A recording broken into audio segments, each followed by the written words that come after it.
Imagina só um país que está ali quase celebrando a tão aguardada independência, sabe, tentando construir as fundações de uma democracia unificada, mas tem um detalhe bem chocante aí.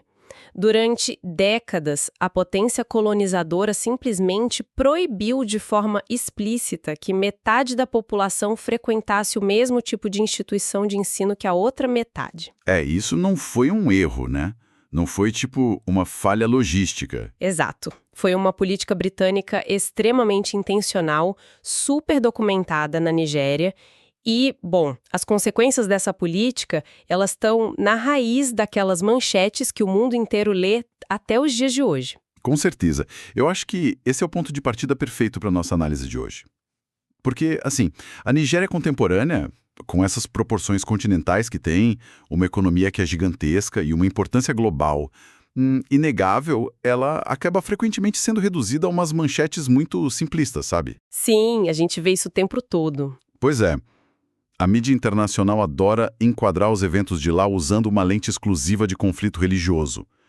Mas, quando a gente analisa o perfil do país que foi produzido pelo projeto de alfabetização religiosa de Harvard, fica muito evidente que essas tensões têm raízes muito mais profundas na engenharia social, sabe? Naquela história não contada e na extração econômica. Muito mais do que em qualquer incompatibilidade teológica. Nossa, e é exatamente por isso que o objetivo do nosso mergulho profundo hoje é dissecar essas raízes.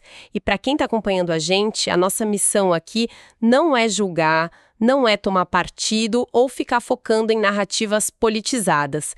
É, na verdade, olhar para os dados documentados e entender as mecânicas exatas que moldaram a Nigéria moderna. Isso, olhar para os fatos, né? Aham, porque entender esse cenário todo é uma aula magistral sobre como as forças econômicas e a herança colonial acabam ditando as regras de conflitos que, tipo, na superfície, parecem ser exclusivamente sobre fé. E o que a pesquisa de Harvard deixa muito claro é que as estruturas de poder, quando elas se sentem ameaçadas ou quando elas estão buscando alguma expansão, elas usam os rótulos de identidade como a ferramenta mais eficaz de mobilização. Mas, antes da gente chegar nessas dinâmicas de poder mais atuais, a gente precisa corrigir um pouco o mapa mental que a maioria das pessoas tem quando pensa na demografia dessa região. Certo, vamos detalhar isso porque esse é um ponto crucial. Se a gente olhar para a narrativa popular, né, a ideia que vendem para a gente é que a Nigéria se divide numa linha reta, sabe, super limpa e perfeitamente horizontal. Aquele famoso mapa dividido ao meio, né? Isso. Tipo, de um lado, um norte puramente muçulmano e do outro lado, um sul puramente cristão. Fica parecendo quase um jogo de tabuleiro com só duas cores, sabe? Mas, considerando os dados detalhados que a gente tem sobre a demografia real, essa simplificação esconde de um jeito absurdo o que de fato acontece lá no terreno. Esconde e, distorce completamente. O que é fascinante aqui é que a realidade social do país é moldada pelo que os estudiosos chamam de tripla herança. Tripla herança? Trata-se de uma conversão constante entre ricas tradições religiosas indígenas, o Islã e o cristianismo. Então, sabe aquela ideia de um norte muçulmano como um bloco monolítico, impenetrável? Isso cai por terra no segundo em que a gente examina as imensas fraturas internas deles. Não existe só uma forma de praticar a fé ali no norte. Mas espera aí, vamos investigar como essas fraturas operam na prática. Porque a gente frequentemente ouve falar sobre, divisões no Islã. Só que o que isso significa, para o dia a dia das comunidades locais vivendo num estado lá no norte da Nigéria? Qual é o atrito real que está rolando nas ruas? Bom, para entender o mecanismo dessas divisões, a gente precisa olhar para as diferentes vertentes, sabe? No contexto da África Ocidental e do norte da Nigéria especificamente, tem uma predominância histórica profunda das irmandades sufis, tipo a Qadiria e a Tidjania. E o que caracteriza o sufismo nesse contexto? Então, o sufismo, ele tem essa dimensão mais mística, né? Eles se organizam em hierarquias, com uma forte veneração a líderes espirituais, aos fundadores dessas ordens. Só que, a partir ali da segunda metade do século XX, começaram a surgir e a ganhar muita atração Movimentos de interpretação salafista, como o grupo Yan Izala, por exemplo. E esses movimentos salafistas têm objetivos fundamentalmente diferentes, certo? Muito diferentes, nossa. O objetivo salafista é o que eles consideram um retorno ao Islã original, puro, das primeiras gerações. Por causa disso, eles rejeitam ativamente essa veneração sufi aos líderes espirituais, sabe? Eles consideram isso uma inovação inaceitável, um desvio da fé mesmo. Caramba, então vira um embate direto. Exatamente. Então, de repente, numa mesma cidade lá no norte, você tem clérigos sufistas e salafistas numa competição intensa por influência teológica, espaço social e, claro, poder político local. E quando a gente adiciona a isso uma comunidade considerável de muçulmanos xiitas, Que tem as próprias interpretações deles, né? olham no norte.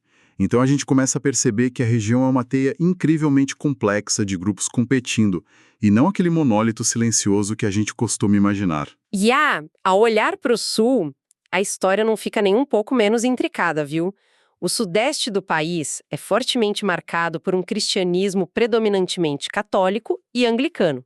Mas quando a gente cruza para o sudoeste, a dinâmica muda de figura completamente. Muda bastante. Sim.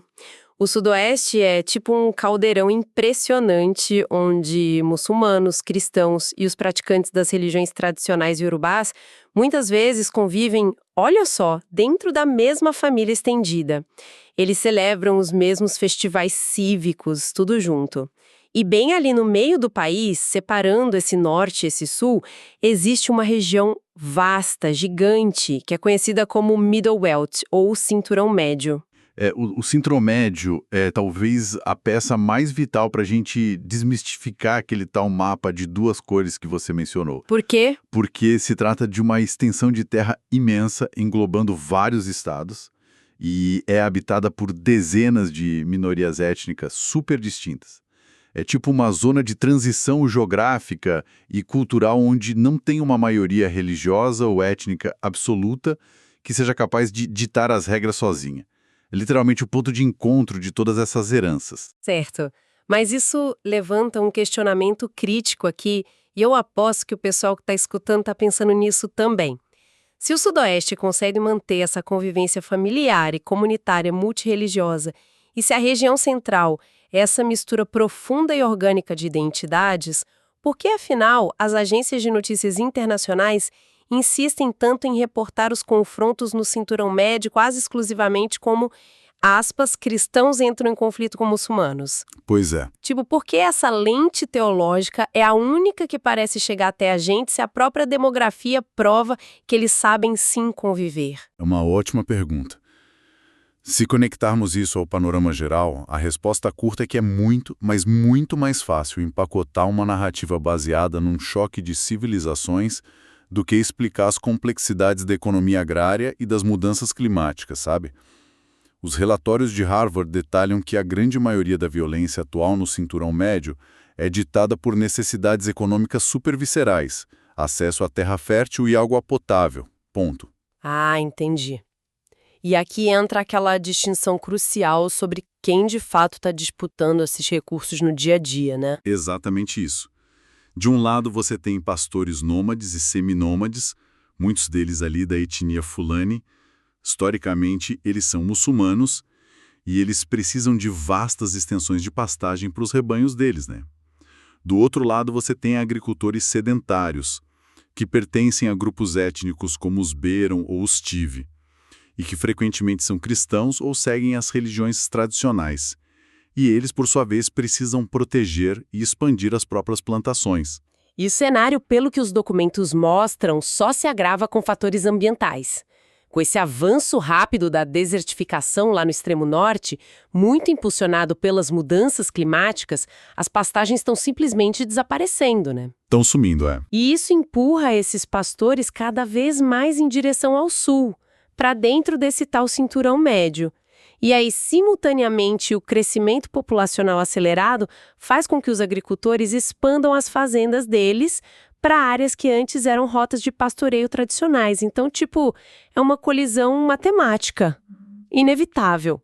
Essa colisão é o verdadeiro cerne do problema, sabe? mas como as linhas divisórias das profissões, tipo pastores versus agricultores, muitas vezes se sobrepõem àquelas linhas divisórias étnicas e religiosas, tipo fulani versus as minorias do cinturão médio, ou muçulmanos versus cristãos, acaba se tornando perigosamente conveniente, digamos assim, descrever uma briga por direitos de terra ou por acesso a um rio como uma guerra santa, uma guerra religiosa. Nossa, essa explicação me faz pensar muito em como essas forças todas operam juntas, sabe? A economia, o impacto climático, a necessidade urgente e básica de colher alimentos e hidratar o gado. Tudo isso compõe o verdadeiro motor do conflito. O motor, exato. É o que gera o atrito real, aquela energia bruta ali. A religião e a etnia, no fim das contas, acabam sendo apenas o volante. Quando duas comunidades entram em confronto por causa de uma colheita destruída ou de um poço de água que secou, os indivíduos usam as diferenças de identidade do adversário como a linguagem, sabe, para se agredirem. A identidade fornece o contorno visual, o vocabulário. Mas quem desfere o golpe mesmo é a escassez econômica. Nossa, isso é uma excelente distinção. É bem por aí mesmo. E o ponto mais trágico de todos é perceber como aqueles que estão lá nas posições de poder instrumentalizam ativamente esse volante. As elites políticas, quando elas percebem a escassez de recursos e a insatisfação popular crescendo, o que elas fazem? Elas consolidam as próprias posições de privilégio usando a filiação religiosa como uma alavanca. Elas desviam o foco. Exato. Ao transformar um problema que, na real, é de má administração agrícola ou falha de infraestrutura num pânico moral sobre a fé do vizinho, eles desviam a atenção do fato de que a grande maioria da população, de ambos os lados, partilha exatamente da mesma pobreza estrutural. E para a gente compreender como essa estrutura predatória toda, sabe, de explorar identidades e recursos foi instalada no país, a história exige que a gente recue vários séculos. É aqui que a coisa fica realmente interessante, porque os eventos que reordenaram radicalmente a África Ocidental não começaram no século XX. De jeito nenhum. E tem um detalhe que foi apontado pelos documentos de Harvard que chama muita atenção. É a distinção entre a escravidão doméstica, que, olha, já ocorria sim em formatos bem específicos sobre aquelas estruturas de poder locais, islâmicas e iorubás, e o impacto gigantesco do comércio transatlântico. Sim, são coisas fundamentalmente diferentes. Mas como exatamente a chegada dos navios europeus lá conseguiu distorcer as dinâmicas sociais internas de uma forma tão absoluta, sendo que historicamente, a gente sabe que eles raramente se aventuravam continente adentro? Então, o segredo triste disso estava na introdução de uma economia de escala que era alimentada por tecnologias militares exógenas, sabe, de fora. Aquela escravidão que existia previamente na região, ela tinha lógicas bem diferentes. Muitas vezes ela estava ligada ao pagamento de dívidas ou à assimilação de prisioneiros de guerras locais. E às vezes permitia até mobilidade social, né? Isso. Em alguns casos, permitia mobilidade social ao longo de gerações. O prisioneiro acabava sendo absorvido pela comunidade. Mas o comércio transatlântico não estava nem aí para estruturas sociais ou culturais. Ele simplesmente mercantilizou a vida humana numa escala puramente industrial. Eles criaram uma demanda inesgotável por pessoas. Certo, mas fica a dúvida. Como é que os mercadores europeus conseguiam extrair milhões de pessoas de lá sem realizar campanhas militares terrestres massivas?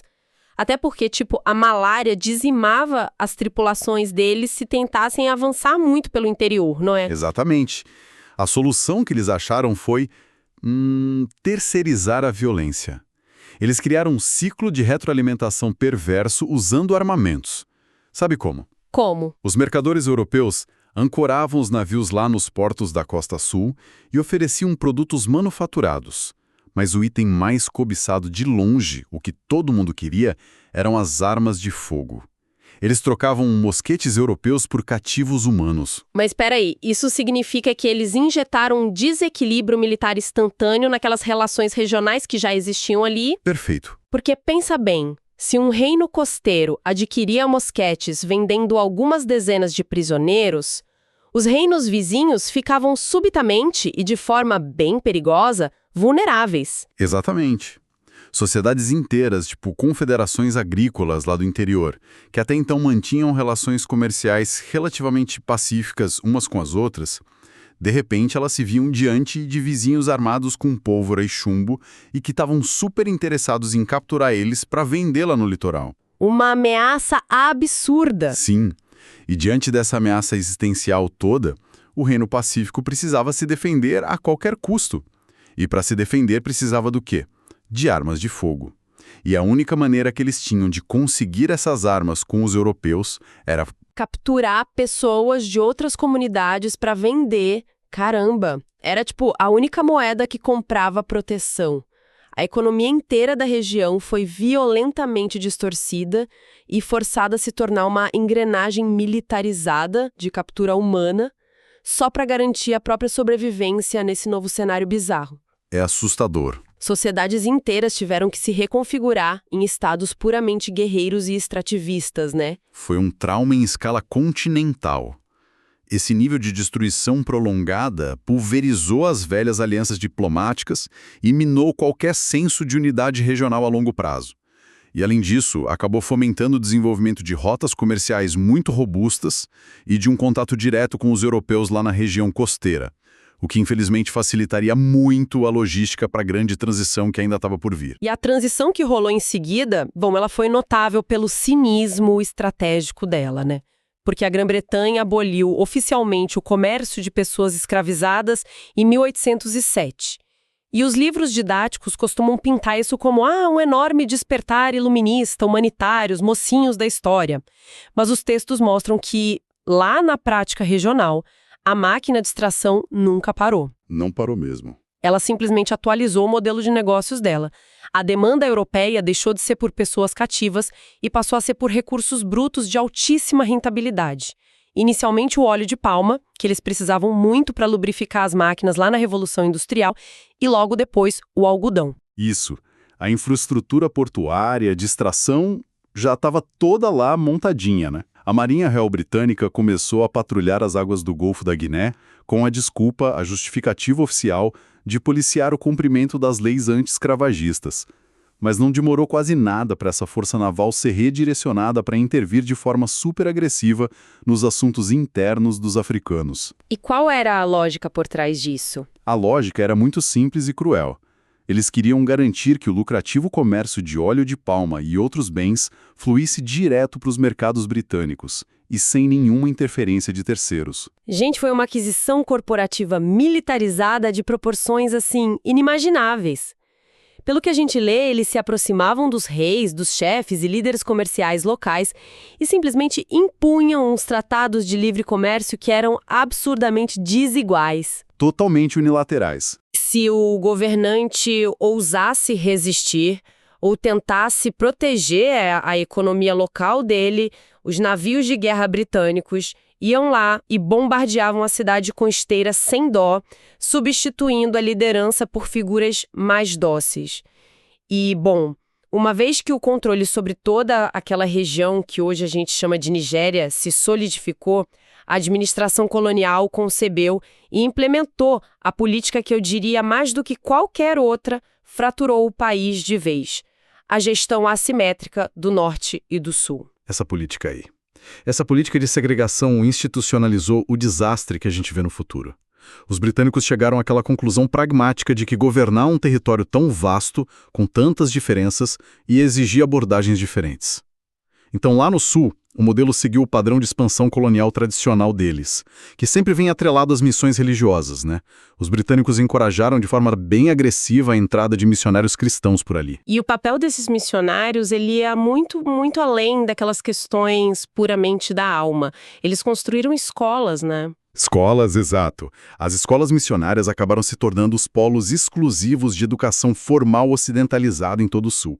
E foi justamente dentro dessas instituições que se formou a nova elite nigeriana que iria dialogar com esse mundo colonial. Formaram os burocratas. Isso. Administradores burocráticos, os líderes intelectuais, uma classe comercial superpoderosa e até os oficiais de patente mais baixa que formavam as forças coloniais de segurança ali. Então, o Sul foi intencionalmente treinado e aparelhado para operar as alavancas de um Estado moderno que era moldado aos padrões europeus. Mas espera, quando a gente olha para o norte, essa dinâmica escolar, ela meio que desaparece por completo. O Império Britânico não incentivou missões no norte. Não só não incentivou, como de fato as barrou. Eles proibiram. Sério? Sim. O norte estava sob a jurisdição do recém-derrotado Califado de Socoto. E esse califado já tinha uma administração altamente centralizada e uma elite governante, os Hausa Fulani, que era muito ancorada nos preceitos islâmicos. O governador colonial britânico da época, o Lord Lugard, ele formulou uma doutrina que ficou conhecida como governo indireto. E como isso funcionava na prática? Os emires locais prometeram submissão e, claro, um fluxo constante de impostos para a coroa britânica. Em troca disso, eles exigiram que os missionários cristãos e as escolas ocidentais fossem mantidos fora do norte. Eles queriam que o modelo ocidental não perturbasse a estabilidade social e religiosa que mantinha eles próprios lá no topo da hierarquia. E os britânicos, aceitaram o acordo. Mas por que uma potência tão expansionista, tão controladora como o Império Britânico aceitaria deliberadamente deixar os líderes tradicionais no controle do dia a dia de metade da própria colônia deles? Não parece meio contraintuitivo abrir mão de todo esse controle ideológico? Pode até parecer contraintuitivo se a gente pensar só do ponto de vista de controle absoluto do comportamento. Mas do ponto de vista da lucratividade corporativa, faz todo o sentido do mundo. O governo indireto era, dramaticamente mais barato para eles. Claro. Dinheiro. Sempre. Os britânicos não precisavam ficar importando centenas de burocratas e administradores europeus caríssimos, nem precisavam financiar operações militares constantes para suprimir as revoltas locais. O emir local lá fazia todo o trabalho pesado de administração e de coleta de impostos, e os britânicos só passavam lá para recolher a maior fatia do lucro. O negócio perfeito para eles. Nossa, e o impacto disso para a população comum lá do norte deve ter sido aterrador, né? Porque agora aquele governante local tradicional, ele tinha o apoio incondicional e as armas do exército britânico garantindo a posição dele. Ele não precisava mais governar com o consentimento do próprio povo ou manter qualquer tipo de prestação de contas. Se o povo se rebelasse contra o imposto abusivo, as armas do império iam lá e silenciavam todo mundo. A corrupção autocrática foi essencialmente terceirizada e garantida por contrato, né? Totalmente. E, pior ainda, o estrago a longo prazo. Ao barrar a entrada das escolas ocidentais, o norte ficou décadas inteiras isolado do treinamento técnico, burocrático e diplomático que o sul estava lá recebendo ininterruptamente. Então, o que tudo isso significa, sabe? Quando a gente olha para o grande quadro. O resultado direto disso foi a criação de duas entidades estatais operando em universos praticamente paralelos, e tudo isso dentro da mesma fronteira, destinadas a colidir violentamente no momento em que o poder colonial batesse em retirada. E foi exatamente esse cenário ultra instável que desagou na independência do país em 1960. Pois é, e o ano de 1960 deveria representar, assim, um puta triunfo, né? O movimento nacionalista, que clamava super forte por liberdade, ele era muito impulsionado por aquele sonho de uma grande Nigéria soberana, forte, orgulhosa. Mas os documentos expõem a realidade super crua daquele momento. Quem é que estava liderando esse movimento de independência? Quem sabia redigir as constituições, dialogar com os parlamentos estrangeiros, operar os tribunais e dominar a mídia? Eram quase na totalidade cristãos vindos do sul. Sim, porque eles foram treinados para isso. Exatamente. Eles dominavam o novo Estado simplesmente porque os britânicos tinham garantido a eles o monopólio da educação ocidental por mais de meio século. É uma vantagem gigantesca. E isso levanta uma questão importante, porque a assimetria era gritante e insustentável, né?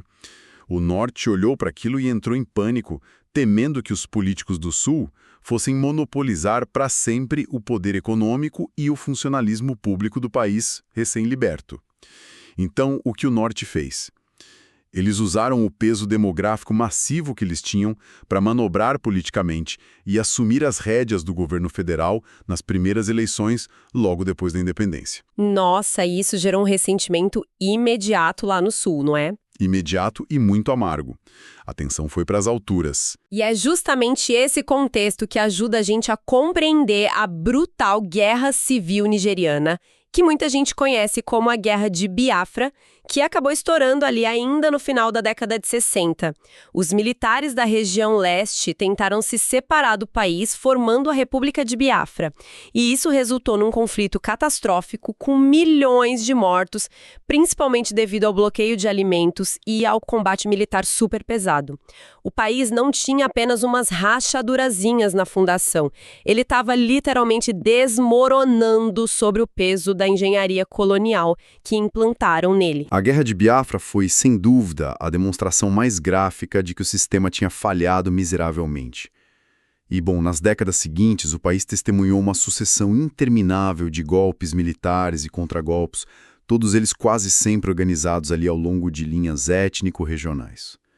Quando a Nigéria finalmente retornou à governança civil e tentou consolidar a sua democracia a partir de 1999, as regras do jogo político já estavam permanentemente marcadas por essa desconfiança mútua visceral. A sensação que eu tenho lendo isso é a de, sei lá, participar de um jogo de tabuleiro onde as regras foram projetadas muitas décadas atrás, só que por uma força externa que estava rindo da sua cara, sabe?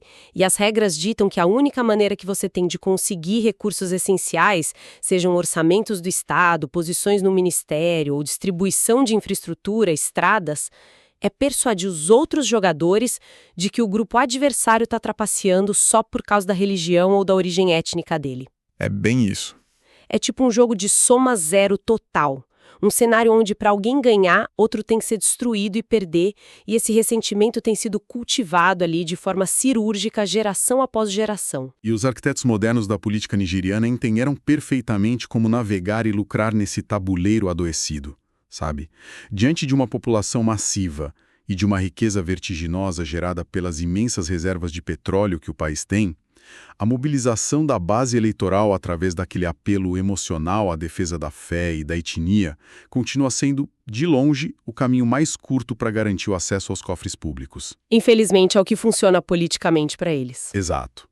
No entanto, é fundamental a gente não encerrar a análise de hoje apenas focando nessa exploração cínica do poder, sabe? Tem um outro lado da moeda que o relatório destaca. Ah, com certeza. A tapeçaria lá pode até ter esses fios tensionados por políticas brutais e por escassez moderna, mas os mesmos documentos que delineiam toda essa tragédia também documentam uma resiliência notável que existe por lá. Existe um movimento real, muito vigoroso, que é impulsionado por nigerianos em todas as regiões. Pessoas que estão dedicadas a desmontar essas divisões e reescrever as regras do tabuleiro com as próprias mãos. E talvez a manifestação mais concreta, mais inspiradora dessa resiliência seja a história do pastor James Huye e do imã Muhammad Ashafa. É um caso amplamente estudado em relações internacionais e diplomacia de resolução de conflitos, sabe? Porque a vida deles encapsula toda essa trajetória de dor e superação da Nigéria moderna. Durante a década de 1990, violentos confrontos interreligiosos eclodiram ali no estado de Kaduna. E eles dois não eram só uns líderes espirituais de fachada. Eles estavam ativamente nas ruas liderando milícias religiosas rivais. Eles eram os inimigos, né? Eles representavam a personificação violenta de todo aquele atrito histórico que a gente discutiu. Eles estavam na linha de frente atirando pedras, disparando armas e insuflando as massas. Tem relatos apontando que o pastor James chegou a perder o braço direito num desses confrontos super violentos com milícias muçulmanas. Sim, ele perdeu o braço. E o imã Ashafa viu o próprio mentor espiritual dele, o mais próximo, e membros da família serem brutalmente assassinados. O que a história geralmente nos ensina que perdas dessa magnitude alimentam umas vendetas sangrentas e implacáveis que duram séculos, sabe? Que passam pra frente. Exatamente, era de se esperar que o ódio os consumisse para sempre. Mas não foi o que ocorreu ali. Anos depois daquela violência toda, eles foram muito pressionados por pacificadores locais, sabe? E após um processo intenso e extremamente doloroso de meditação sobre as escrituras sagradas das suas próprias fés, das religiões deles, eles concordaram em se reunir numa mesma sala. E ali, conversando, eles perceberam lentamente que o sofrimento das comunidades deles era exatamente o mesmo. A dor era igual para os dois lados. A dor era idêntica. E eles perceberam que aquelas armas que estavam nas mãos dos jovens eram resultado direto da manipulação e da absoluta falta de oportunidades econômicas. Agora, a conversão deles de arqui-inimigos a aliados de paz não foi um momentozinho mágico e repentino, né, como num filme. Foi uma escolha laboriosa e diária de quebrar esse ciclo de violência, de dar um basta. E essa escolha deles acabou levando à criação conjunta do Centro de Mediação Interreligiosa, que é uma instituição baseada lá na Nigéria, que literalmente treina cidadãos em resolução pacífica de conflitos. A gente está falando de 2 homens que passaram essas últimas décadas viajando não só pelas áreas mais tensas do próprio país deles, mas eles também cruzam outras nações que estão em conflito hoje. Eles arriscam as próprias vidas para se interpor fisicamente mesmo entre milícias armadas, desativando a violência ali com o próprio exemplo prático. É um trabalho de coragem absurda. Demais! Eles provaram na prática que essa mesma identidade, que pode ser usada como uma arma cortante e perigosa, ela possui os elementos exatos que são necessários para pavimentar a construção da paz, desde que, claro, não seja manipulada pelo medo lá de cima. O legado da aliança entre o pastor e o imã demonstra uma verdade que eu acho fundamental sobre a dinâmica do país. O sectarismo na Nigéria, ele não é uma condição endêmica, não é algo primitivo ou incurável de uma nação que estaria supostamente dividida pela fé de forma irremediável. Ele é, na verdade, uma ferramenta tática utilizada em tempos de instabilidade estrutural crônica. Quando os cidadãos conseguem perceber esses jogos de poder, eles encontram maneiras muito criativas de desarmá-lo e de transcender esse legado histórico tão pesado que foi imposto a eles. E isso nos reconecta de forma brilhante ao ponto central dessa nossa exploração profunda de hoje. Para quem está acompanhando a gente, fica esse pensamento, sabe? Quando a gente se depara com aquelas notícias de zonas conturbadas em qualquer parte do planeta, e tudo parece ser tão fácil e convenientemente narrado para a gente como é só o resultado infindável de uns ódios religiosos milenares, ou então de umas incompatibilidades culturais irreparáveis. A gente precisa de verdade cultivar um instinto crítico muito mais aguçado. Temos que desconfiar dessas manchetes fáceis, né? Sim, porque a provocação final é: quanto de todas essas narrativas mastigadas que entregam pra gente são, no fim das contas, a mais pura e moderna disputa de recursos? Sabe, uma caçada calculista e brutal pelo controle de pastagens minguantes, por pura influência geopolítica ou, sei lá, pelo acesso irrestrito às riquezas que um Estado pode oferecer. Identificar aquelas engrenagens econômicas e o peso daquele legado histórico que servem de motor de verdade e perceber quem é que está deliberadamente manipulando o tal volante da identidade religiosa só para esconder esse processo. Isso é o primeiro e mais importante passo para a gente compreender de fato as reais forças de combustão do nosso mundo. Com certeza. Acompanhar a história além das manchetes é o que nos permite não ser apenas meros espectadores passivos dos conflitos de hoje, mas entender o porquê de eles estarem acontecendo. Bom, muito obrigada a todo mundo que acompanhou e investigou com a gente mais esse mergulho fascinante nas dinâmicas que formam o nosso mundo. Até a nossa próxima exploração